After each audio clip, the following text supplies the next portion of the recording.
El deterioro del mercado de trabajo quedó en evidencia con el último dato de desempleo correspondiente a febrero. 9,3% de la población económicamente activa. Se trata de un registro muy superior al 8,5% de enero y al 8,2% de febrero del año pasado. ¿Cómo se sale de una situación así? ¿Qué ocurre con la negociación colectiva? ¿Cómo impacta en ella este dato cuando, por otro lado, se busca obtener nuevos aumentos del salario real? De estos y otros temas vamos a conversar en los próximos minutos con Richard Reed, dirigente de la Federación de Obreros y Empleados de la Bebida. También me va a interesar actualizar cómo vienen los centros de atención de apoyo a escolares que viene impulsando ese sindicato, que ya son 3 en el interior y 2 en Montevideo, uno de ellos en Casaballe. Reed, buen día, gracias por acompañarnos. Gracias por invitarme. Yo mencionaba recién los números, ¿no? La semana pasada se conoció el índice de desempleo de febrero, 9,3% de la población económicamente activa. ¿Cómo le sonó? ¿Cómo reaccionó ante ese dato? No me asombra. No me asombra porque el mercado laboral uruguayo, que siempre estuvo supeditado a la safralidad o a los trabajos de punta, como podía ser el auge de la construcción, o al ingreso de turismo en un pico de la temporada durante 2 o 3 meses, fluctuaban más o menos al ritmo de el flujo de esas industrias, de esos sectores. Hoy hay un Uruguay donde la pérdida de puestos de trabajo es más silenciosa. La entrada de las plataformas de la informática, lo que le llaman el 4.0, la cuarta revolución, que todavía no se le ha metido el diente y seguimos mirando para un costado, hace de un Uruguay donde el futuro laboral no solamente va a ser cambiante, sino que es impreciso. Hacia dónde apunta hoy la educación, hacia dónde apunta la formación de los jóvenes para el mercado laboral, hacia un oficio, hacia una profesión. ¿Cuál es el mercado? Seguimos hablando de la industria. Hace pocos días, pre-congreso del PICNT, hay un documento donde habla de la industria nacional, habla de la industria pesada, habla del frigorífico nacional. Me parece que son consignas hace 50 años. Entonces, por otro lado, el concepto de industria también ha ido cambiando, ¿no? Hay quienes le llaman industria a las tecnologías de la información. Sí. Yo hablo en el tema de las viejas chimeneas, ¿verdad? Hay quienes le llaman industria al turismo incluso. Sí. Hay veces que no se sabe muy bien qué estamos queriendo decir con industria. Se ha utilizado para... Yo hablo de la industria fabricación, ¿verdad? Producción. Primero, una ubicación de Uruguay en la región nos pone en una situación desmejorada.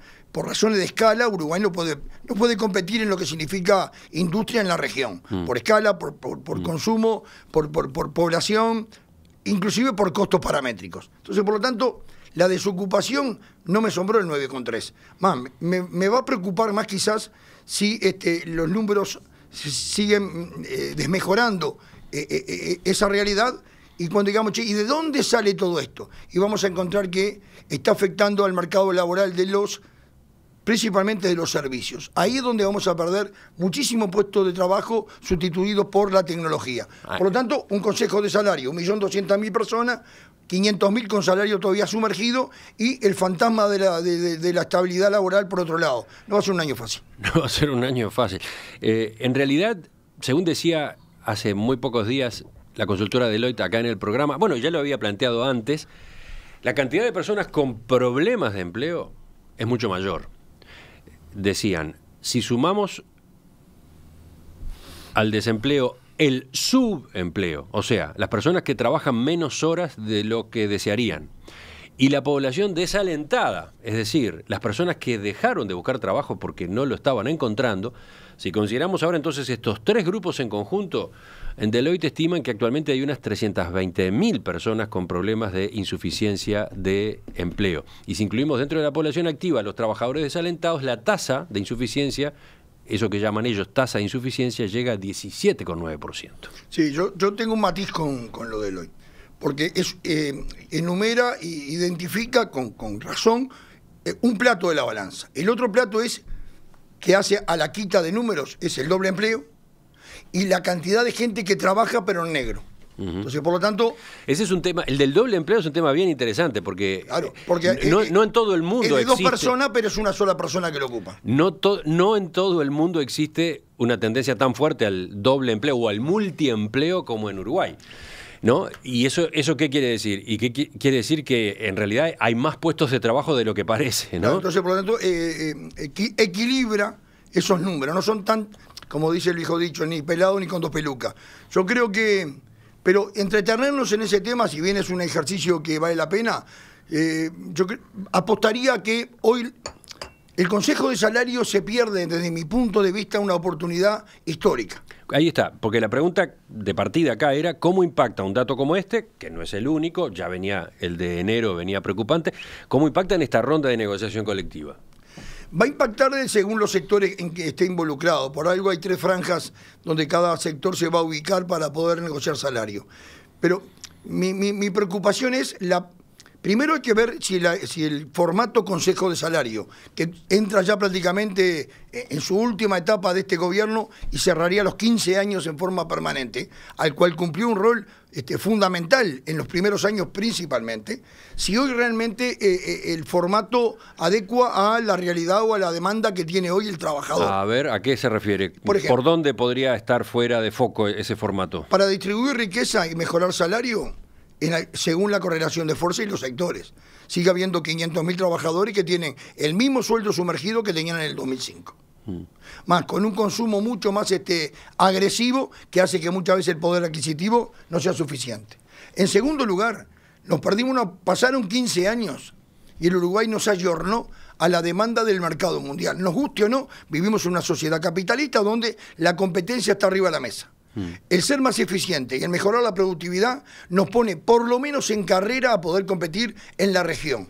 Esos temas no están, salvo excepciones, yo digo el de la bebida, tanto en la empresa Salud o en FNC o en algún otro lado, estamos hace 11 años instalados en la productividad, en otros lugares ni siquiera se conversa. Una reseña periodística hace unos días demuestra que estamos en las antípodas de lo que es la necesidad de Uruguay a ese rubro. Y eso lo tenía que haber ejercitado desde el gobierno en los consejos de salario tripartito. Como eso, muchísimas cosas más. Entonces, por lo tanto... Pero, entonces, ¿podría ser que el instrumento estuviera desactualizado? La herramienta es válida, pero creo que hay que mejorarla, mejorar la puntería, mejorar el blanco. Hacia donde apuntó del 2005 al 2010, creo que fue bueno porque era un salario bien sumergido. Hoy necesita otro empuje. ¿Cómo se hace, hablando de salario justamente, cómo se hace para compatibilizar la preservación de puestos de trabajo y sobre todo la creación de puestos de trabajo? Porque acá hay que cuidar las dos cosas, que no se pierdan y que se generen más con la lógica de buscar ajustes salariales por IPC más incremento real. Yo creo que suena muy bien en la teoría, lo veo impracticable. Yo lo veo impracticable. ¿Qué es impracticable? Impracticable. No creo que sea posible conjugar en una mesa de negociaciones ese objetivo porque la defensa de los intereses es tan sectaria que no permite acercar las partes para ver cosas en común. Se lo pregunto a partir de la advertencia que hace tiempo se realiza, por ejemplo, desde de sectores de analistas económicos y algunos partidos políticos, en cuanto a que el aumento del valor real del salario, que nadie puede negar que es necesario, que es conveniente, estaba siendo peligroso desde el punto de vista del empleo, ¿no? Yo no tengo un matiz sobre esa visión. Primero, no todos los sectores son iguales. El sector exportador marca una tendencia y tiene su vida propia. El sector del consumo nacional hay que ver cuál y en qué periodo del año, porque hay también temporadas. Y además hay un elemento que no está arriba de la mesa. No se puede discutir productividad porque el sector empleador no muestra los números. El empleador dice, no muestran los números porque no tengo confianza de confidencialidad del otro lado. El otro lado dice, lo que me muestren no le creo. Por lo tanto, estamos en dos trincheras muy arrinconados. Segundo, cuando hablamos del salario y la incidencia en el empleo, tenemos que saber... ¿Pero usted entiende que los aumentos reales de salario deberían estar atados a aumento de productividad? No, permítame. Porque además yo creo que para poder hablar realmente de la incidencia del salario en los costos hay que presentar las paramétricas. El salario no pesa igual en todos lados. Ajá. Una cosa es servicios, otra cosa es industria, otra cosa es el software, por ejemplo. Entonces, por lo tanto, tirar una línea horizontal y transversal como que a todos, no a todos les pega igual. Que a algunos les pega mucho más, sin duda. En los servicios el salario pesa. Entonces, por lo tanto, me parece que hay que sincerar mucho más la discusión. Mientras no sea así, y bueno, cada uno tendrá su discurso. Y pasan los años. Bueno, pero se negocia de esa manera, se negocia, entre comillas, a ciegas con esos factores. Así ha sido. Ahora, eso es lo que yo hoy creo que nos perdimos una oportunidad. Alguien tenía que haber marcado la cancha, sí, señores. No será en todos los lugares, pero en algunos lugares abramos un espacio nuevo de modernizar la discusión. Traigamos documentación, tengamos confianza uno en el otro y veamos cómo puede ser la industria, puede ser el servicio. Hay sectores que están muy acechados por la producción mundial, por la globalización. Bueno, esos servicios, esos sectores tendrían que estar hoy en un estado de alerta. Yo no lo veo. Entonces, por lo tanto, no creo que esté atado al salario exclusivamente el tema de empleo. En algunos lugares sí. Creo que el tema de empleo está atado principalmente a un mercado interno que es chico, a una falta de apoyo por parte del gobierno, principalmente en las pequeñas y medianas empresas, que dan trabajo a 800.000 personas, mientras que a las multinacionales, si uno ve el monto que lo subsidian o lo exoneran, es enorme comparado con el pulmón de la mano de obra en Uruguay. La mano de obra en Uruguay la sostienen las pequeñas y medianas empresas. La semana pasada, cuando discutíamos este dato del desempleo en febrero, en la mesa de los jueves, Esteban Valenti estaba muy preocupado y hacía esta anotación: los desempleados no tienen delegados en los consejos de salarios. ¿Cómo la observa usted, que tiene toda una vida como dirigente sindical, o sea, como dirigente representante de trabajadores agremiados? Es interesante lo de Esteban. Efectivamente, dicho así, uno puede decir, yo creo que también lo matizo, porque en definitiva la pelea por los puestos de trabajo. Nosotros ahora que mañana vamos a una asamblea para aprobar que la Stella Artois, además de envasarla, la vamos a producir en Uruguay. Nuestra pelea es contra sustituyendo la importación por mano de obra nacional. Es una forma de arraigar el puesto fijo y el puesto genuino y dejar la expectativa para el que no tiene empleo. No es tan así. Pero me parece a mí que, en definitiva, es una responsabilidad del gobierno, de los gobiernos de turno, velar por aquellos que están más desamparados, como por ejemplo los desocupados. Bueno, eso terminaba diciendo Valenti. En realidad, quien debería representar es uno de los tres que están en el Consejo de Salario, el gobierno. Es el gobierno, ¿no? Pero, a ver, yo creo que... Porque puede pasar que la delegación sindical lo que busque sea mejorar salarios y que la otra parte termine accediendo como forma incluso de evitar un conflicto. Sí. Pero después, 3 meses después, 4 meses después, 5 meses después, la empresa resuelve el asunto despidiendo o achicando personal, ¿no? Sí. Es lo menos representativo en el horizonte de la historia de los 15 años, ¿verdad? Porque, a ver, empresas que hayan cerrado por la presión del salario en sus costos serán contados con una mano. A mí lo que... No digo cerrar, digo reducir plantilla. ¿Sabe lo que pasa, Emiliano? A mí me da... mi preocupación, estamos hablando de temas puntuales que está bien porque son parte de la vida de la negociación. A mí lo que me preocupa es... Me gustaría levantar un poco más la mira en lo que significa al contexto de los consejos salarios. A mí me preocupa mucho cuando yo escucho el sector empleador y algunos compañeros míos del movimiento sindical con planteos de hace 30, 40 años. Ven un Uruguay que yo por lo menos no lo veo, ¿verdad? Ven un Uruguay lleno de chimeneas. Yo no veo un Uruguay lleno de chimeneas. Yo veo un Uruguay que habría que tener más que inversión en chimeneas, habría que tener inversión en capacitación, habría que tener inversión en el estudio, investigación científica. La explosión que tuvo el software hace unos 10, 12 años y en Uruguay hace 7, 8 fue... Me parece que hay que discutir qué Uruguay queremos, hacia dónde vamos. Pero repetir la historia me parece que va a ser un fracaso. Es un hecho que hay categorías laborales que ya perdieron vigencia. Que no existen. Hay categorías que no existen. Sin embargo, siguen en los papeles. Sí, se sigue pagando laudos por categorías que son inexistentes. A nosotros nos pasó, y fuimos de 17 categorías a 4. Y en 4 concentramos las pocas que quedaban. Por lo tanto, cuando uno sigue mirando el Uruguay por el vidrio, me parece que hay que mirar para adelante. Y se han instaurado mecanismos de trabajo más flexibles. De hecho, por la vía de los hechos han terminado apareciendo. También a los cambios tecnológicos, los cambios de informática y de tecnología en la industria o en muchísimas empresas, vienen de la mano también con un cambio operacional. Cambia la relación del trabajo. La evaluación de tarea histórica se modifica, o porque se sustituyen por informática, o porque se le exige al empleado otro comportamiento, otra actitud. Hoy se trabaja mucho con el seguimiento de controles, que antiguamente no había. Hoy en una línea de producción... Seguimiento de controles, a ver, ¿podemos explicarlo? Antiguamente en una línea de producción, la máquina se ponía a funcionar, hacía el proceso acompañada por el hombre. Hoy el hombre está más retirado de la máquina prácticamente es autosuficiente. ¿Cuál es el rol del operario? Llevar un control del comportamiento de la máquina. Y eso hace también a un estándar, ¿verdad? Y a un protocolo de producción. Eso fue muchas veces resistido por nosotros porque de alguna manera también sustituye mano de obra.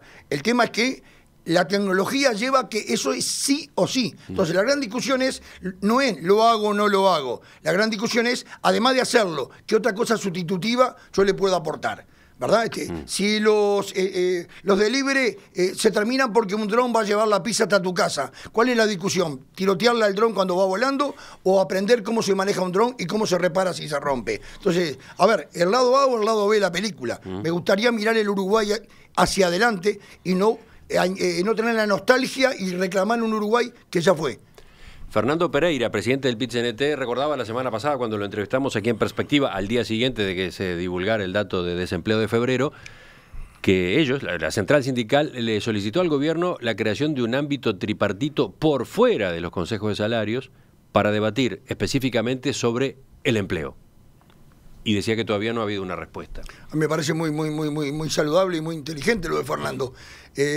Yo diría un ámbito tripartito para discutir el empleo y las condiciones del empleo y cómo generamos nuevo empleo. Y ahí va a ir de la mano productividad, eficiencia, va a ir de la mano ausentismo, que es un cáncer complicado que se instaló hace unos años en el país y todo el mundo miraba para un costado, pero hay lugares del servicio que están en un 21 o 22% de ausentismo y en la industria entre el 10 y el 14%. Es un costo adicional en los costos fijos que eleva los costos de este país, porque el país es caro, no solamente por los impuestos, también es caro por por otras condiciones que están operando nocivamente alrededor del empleo. Por lo tanto, que haya un consejo de salario donde se vea el tema salario y anexo me parece correcto. Me parece saludable que haya un consejo de salario tripartito donde discutamos durante todo el periodo que no haya salario, en esos 2 años que estamos sin vernos la cara, creo que habría que haberlo aprovechado para discutir estas cosas. Así nos lleguemos de acuerdo.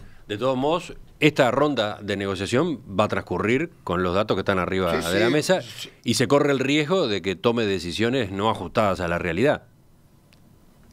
Esos imponderables siempre están, porque es una negociación. Se lo pregunto teniendo en cuenta todo esto que usted acaba de desarrollar recién. A ver, yo no sé cómo va a ser, pero va a terminar seguramente del 1.200.000 trabajadores que juegan su salario aquí y van a terminar con los mismos 500.000 que ganaban 10.000 pesos hace unos años, 15.000 después, 17.000 hoy, y van a seguir ganando 18, 19.000 pesos. Va a seguir habiendo 500.000 trabajadores que van a seguir sumergidos como en el 2005.